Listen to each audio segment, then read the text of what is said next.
Military has carried out a ground incursion in Gaza City, marking one of the most blatant violations of the ceasefire since it came into effect. Israeli forces and tanks have advanced around 300 meters beyond the so-called yellow line. That's the one you can see there, and that's where Israeli forces had withdrawn. The Israeli airstrikes in Doha, Qatar were captured by security cameras. One explosion at the back of the targeted building, followed by another in the front. Cell phone video shows people running in the normally quiet and peaceful Qatari capital. Israeli Prime Minister Netanyahu said the targets were Hamas leaders who have an office in Qatar. So what is going on with Israel? As you just seen, somehow between retaliating against Palestine and now, how come they've invaded so many other countries? They're fighting with Lebanon, Iraq, Iran, Syria. Like, if it was genuinely a retaliation to Hamas, they said it was Hamas, it was, you know,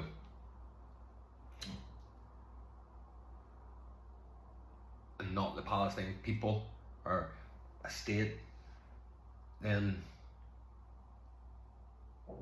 how can you justify the wars with other countries? See, the thing is that people don't realise as well is there's a thing called the Greater Israel Project, and this has all been like planned out for years and years and years. It's like people will go on and so they'll talk about the Golan Heights or whatever, and you know, oh, it's that was part of Syria, that was never Israel, that was confiscated in another war, the same way as they're just about doing the Gaza Strip at the minute. And what they're going to do is they're going to confiscate that, and then 15-20 years they'll just talk about Gaza Strip part of Israel, same as Golan Heights, you know, the Golan Heights, you know, they're just parts of Israel. But will you be talking about, you know, Egypt? Oh, just that'll be part of Egypt. That's always been part of Israel. You know, Lebanon, Syria. No, sorry, you've already Syria. But I also want to talk about how people conflate religion with state, and states who pretend to be a religious entity within government. For example, no government is by definition religious, so therefore you can't turn around and say this is a Jewish country, or this is a Catholic country, or this is a Muslim country. It's like you can by definition go, this is a majority Muslim country, or this is a majority Christian country, but that can't be dictated by the state or the government, for the simple reason is they've got to look after all their people, and not everybody in their country might be that religion. So therefore, if you're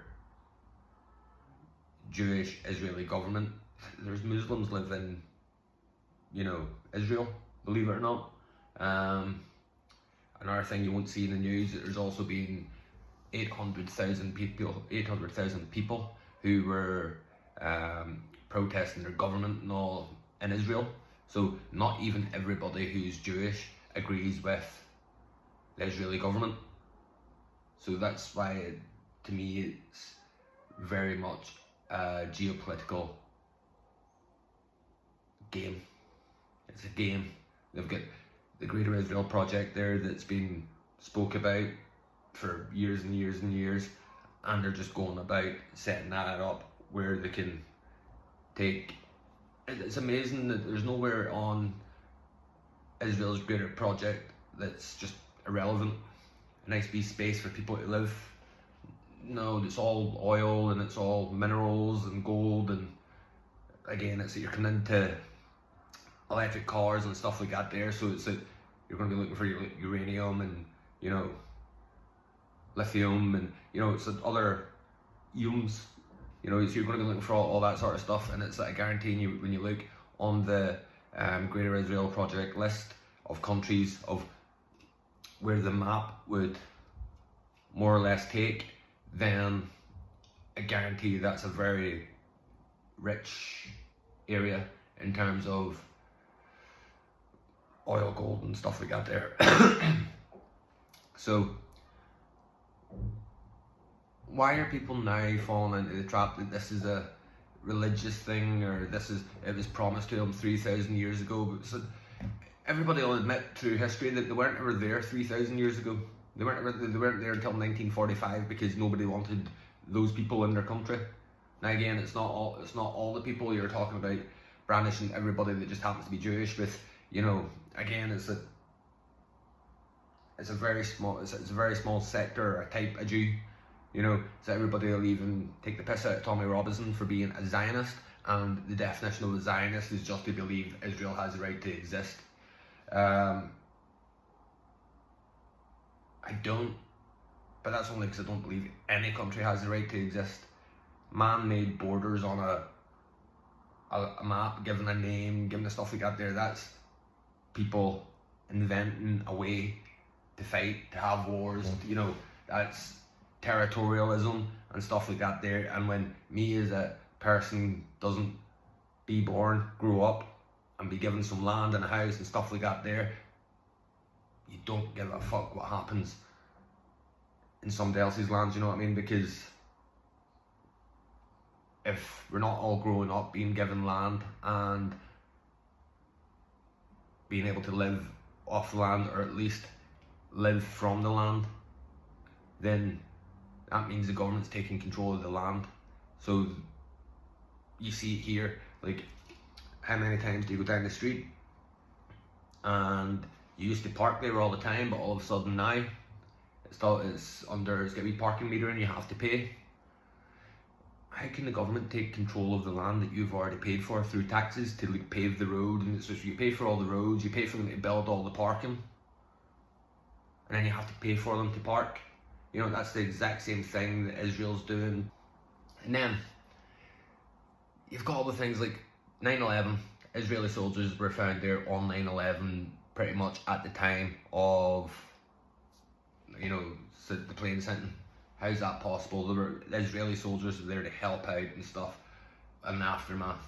There have been so many things where Israel in the past of,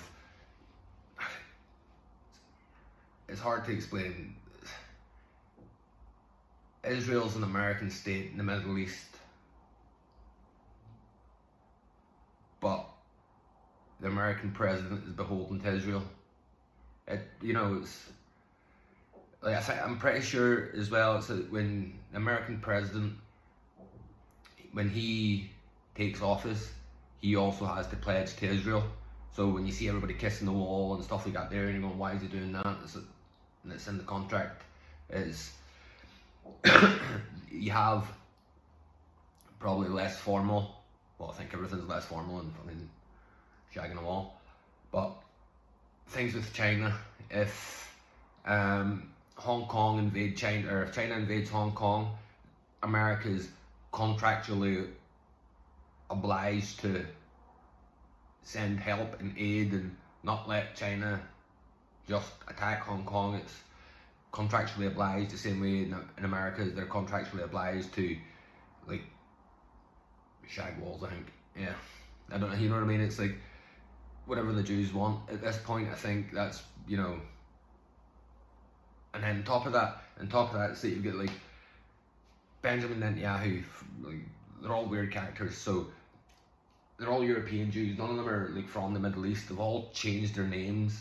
Like, anybody you see in the Israeli government, they've all changed their names. Now, so you can go on and to Google, and you can Google where's Benjamin Netanyahu from, and I'll tell you he's from Tel Aviv, Israel.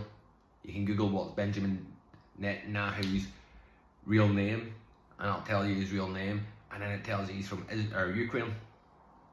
He's a descendant from Ukraine. He was born in Ukraine. But yeah, if you just ask what Benjamin Netanyahu, you know, where he's from, it tells you he was born in Tel Aviv. On top of that, he's been on camera saying that he funds Hamas. It's not within his best interest to stop funding Hamas, because that's the best way they're going to get towards the greater Israel project. So therefore, what he's saying to you is they're funding terrorism, they're paying the terrorists to make terrorist acts, and then they go in and they fucking blow up the whole. He's on camera saying this. If I can find the clip, I'll put it in here. Israeli Prime Minister Benjamin Netanyahu consciously channelized funds to Hamas and helped it gain the strength and power that it has today. But why did Israel do so? And how did its calculations completely go haywire?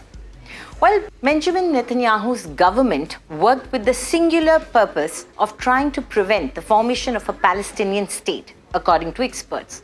It also sought to buy peace by giving Gaza residents a glimpse of a better life by funneling money and providing work permits. The issue of funneling Qatari money to Hamas by the Israeli government was mentioned in public by Saudi Arabia's former intelligence chief in an address on October 20th. His remarks came after Hamas terrorists on October 7th butchered over 1,000 Israelis and took over 200 hostage. His statement surprised many, as people couldn't make sense of the contradiction. Why would Israel funnel funds to Hamas in the first place? Their former prime minister, he's on camera saying basically that sorry, my voice is going. He's on camera basically saying that the Israeli government built the likes of their, bomb-proof rooms in hospitals and schools and stuff like that there. Obviously planned this out, and have obviously spoke back and forward about the things. Don't just go, all right, we'll do this, all right, we'll do that, yeah, we'll do that. Obviously they go, what about we do this, and then somebody has an idea and you bounce things back and forward. It goes like that a little bit, so that's all on camera with them admitting that. So what is your view of whether your government, your military, has done a good enough job of proving their claim that there was a major command center and bunker under Al-Shifa? It's already known for many years that they have in the bunkers that originally was built by Israeli constructors underneath Shifa were used as a command post of the Hamas and a kind of a junction of several tunnels, part of the system. I don't know to say to what extent it is a major. It's probably not the only kind of command post. Several others are under other hospitals or in other sensitive places, but it's for sure had been used by Hamas even during this conflict. Well, when you say it was built by Israeli engineers, did you misspeak? No, decades ago we were running the place. So we held them. It was many decades ago, probably 4 decades ago, that we helped them to build these bunkers in order to enable more space for the operation of the hospital within the very limited size of this compound. Okay, all right. Well, that's sort of thrown me a little bit. So these were there for a long, long time, but you're claiming, or they're claiming, that they're used as a major command center. Anyway, the fact of the matter is that as yet, they have not shown conclusive proof of that. They're meant to fund the terrorism that they're then using as an excuse to go in and take over countries. And it's the same thing that the USA has been doing for years. It's Saddam Hussein, CIA agent, and they end up going to Iraq telling you about weapons of mass destruction. There's no weapons of mass destruction. But then we still stay for 20 years and we take all the oil. Same with Afghanistan. Does anybody how did Afghanistan even get into that? It's like, it's like Saddam Hussein and stuff like that. They just went like war and terror and just took their opportunity just to go into every country. Like, Russia was in Afghanistan before. It's like they just take turns, and it's all for the opium. They're never going to beat Afghanistan in the war. Nobody ever has.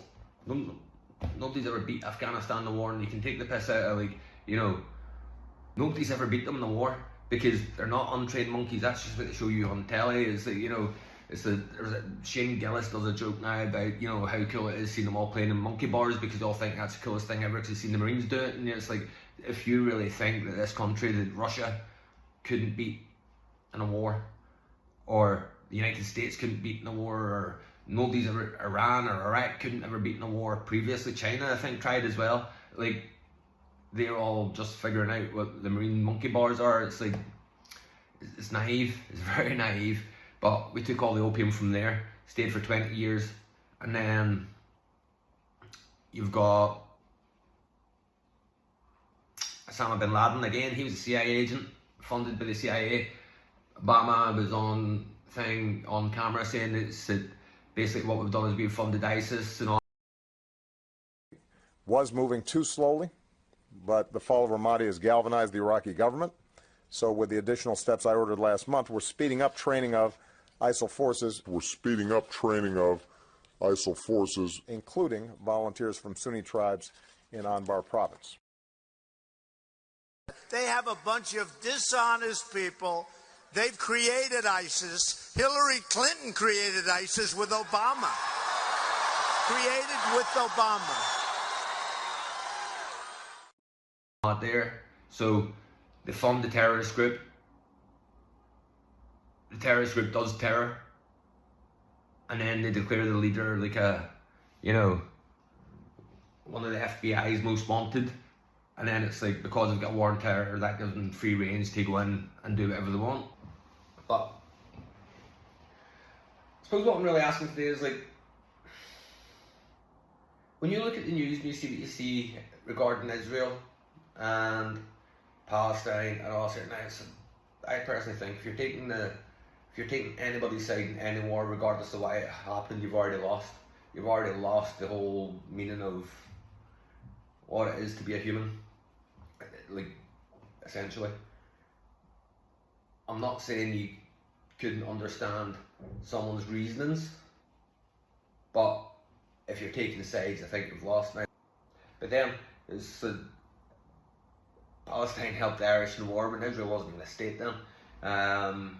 Basically, obviously everybody knows Israel wasn't established in the 1950s, and that's because the UK, basically the higher ups of the UK placed them there because nobody else wanted them. They've been ran out of 110 countries, I think it is now. The thing there for Wales, 109 countries, but I think Bolivia or someone threw them out or something eventually, some wee crazy country, but been thrown out of 109 countries, and the reason being for that is because that people don't realise as well, so that Hitler was attacked twice by the Polish before he ever invaded Poland, so everybody thinks, again, it's the same narrative. History is repeating itself. It's the same thing.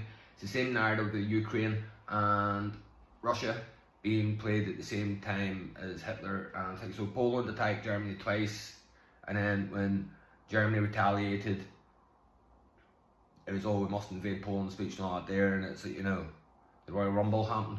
So if you look at the same thing now with Russia and Ukraine, they're doing the exact same thing. It's they're getting Ukraine to, like, push Russia's buttons, break peace treaties, reject peace. You know, it's they're having America and NATO and everybody giving them donations and stuff like that there. It's like, I don't understand how anybody could see that as anything other than an act of war. If you're, I don't care if you're giving somebody money for weapons, or you're giving them actual weapons, or you're giving them people to pull the triggers in the weapons, you're still contributing in the war against you. It's an act of war, you know what I mean? So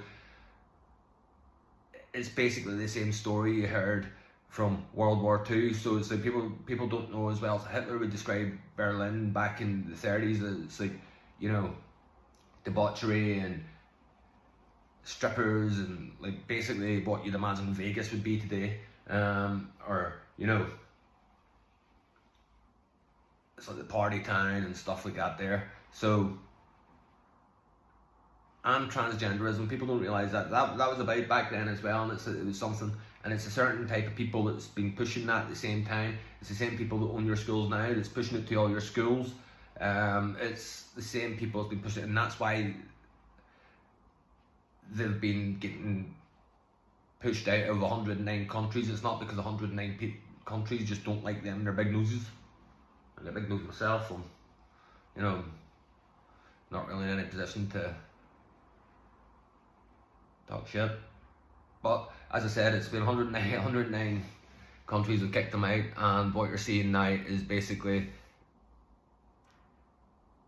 history's being whitewashed. You're being told this, again, it's like, it was into the etymology of words and stuff. It's like his story, it's like only the winner ever gets to tell his story, because there's not enough of the losers around to tell his story, because you'd assume the winner has control of everything you need control of to, you know what I mean? And again, it's like, how come all these world leaders that get taken out and whatever, how come they'll get assassinated or shot, or oh, they took themselves out, or it's like, why would that happen? You know, it's like, or why would you, you know, Osama bin Laden, why would you take him in a helicopter and throw him out overseas and say, oh, so we give him a traditional. But yeah, that's just a wee ramble there about, you know, sort of how the Israel thing's unfolding and what's going on.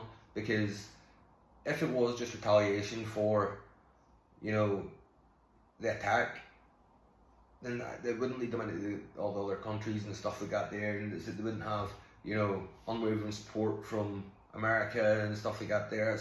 That's all set up because that's the way it's always been, and because of the Greater Israel Project.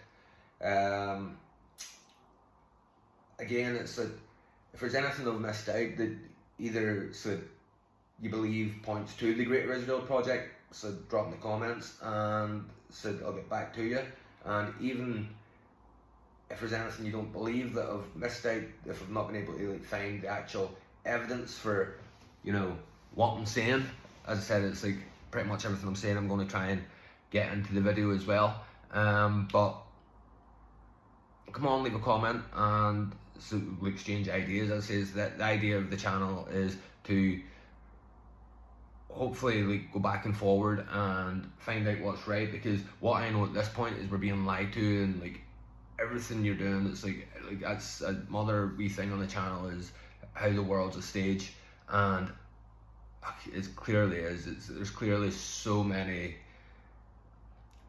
lies and manipulations going on with the government, and so many programs being run, and so many backhanders going here, there and everywhere, and it's like how the money's being spent. It's I just seen in Texas as well that the national grid is actually taking money or taking electricity off, you know, people to send to AI data centers, and that's fucking dangerous. You know what I mean? If anybody starts allowing that kind of shit to happen, then they're just going to do it all over the place.